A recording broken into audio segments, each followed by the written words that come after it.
Mi nombre es Joexe Castillo, estudiante de Psicología en la Universidad de Yacambú, y al día de hoy me corresponde hablar sobre el sistema nervioso. ¿Qué es el sistema nervioso? Se trata del sistema encargado de transmitir señales entre el cuerpo y el cerebro, incluyendo los órganos internos, controlando así la capacidad de moverse. En cuanto a su estructura, tenemos que se distribuye en tres: el sistema nervioso central, que está compuesto por el encéfalo y la médula espinal. Encontramos que el encéfalo se constituye del cerebro, el cerebelo y el bulbo raquídeo. Por otra parte, tenemos que la médula espinal conecta al encéfalo y se extiende por todo el cuerpo. Es importante recalcar que el sistema nervioso central es el sistema más primordial del cuerpo humano. En cuanto al sistema nervioso periférico, tenemos que engloba todos los nervios que salen del sistema nervioso central hacia todo el cuerpo, conectando así de esta manera la cabeza, rostro, ojos, nariz, músculos y oído con el cerebro. Hay que tener en cuenta que el sistema nervioso periférico también compone los nervios que conectan la médula espinal con el resto del organismo, y en él se pueden encontrar más de 100.000 millones de células nerviosas que recorren todo el cuerpo.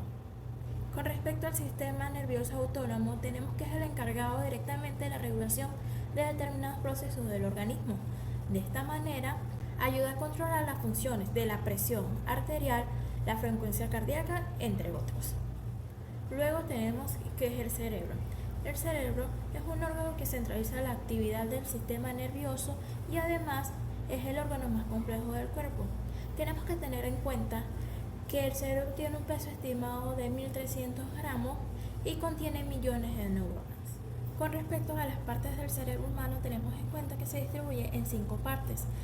La corteza cerebral se trata de la capa externa de sustancia gris que cubre por completo la superficie de los hemisferios cerebrales y se encuentra en áreas funcionales importantes, como son el área sensitiva, el área motora y de asociación, encargándose de esta manera de la interpretación de información sensitiva y la actividad motora de la corteza cerebral. Tenemos en cuenta que se distribuye en 6 capas: la capa molecular, la capa granular externa, la capa granular interna, la capa piramidal externa, la capa piramidal interna y la capa multiforme. Continuamos con la cápsula interna, que es la región interior del cerebro formada por la sustancia gris y conecta la corteza cerebral con las regiones inferiores del cerebro y la médula espinal. Continuamos con la sustancia blanca y las fibras.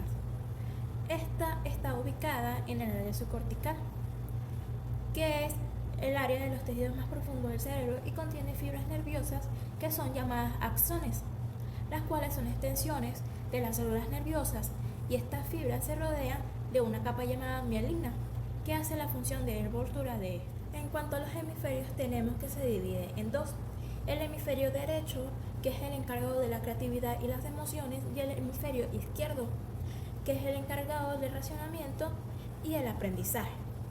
Tenemos que estos se encuentran conectados entre sí por un conjunto de fibras que constituyen el cuerpo calloso. Para concluir, tenemos los lóbulos cerebrales. Los lóbulos cerebrales se constituyen de 4, que son el lóbulo frontal, que se encarga de las funciones cognitivas; el lóbulo parietal, que procesa la información de la temperatura, gusto, tacto y el movimiento; el lóbulo occipital, que es el encargado de la visión; y finalmente tenemos el lóbulo temporal, que procesa los recuerdos e integra los sentidos en general, que son el gusto, el oído, la vista y el tacto.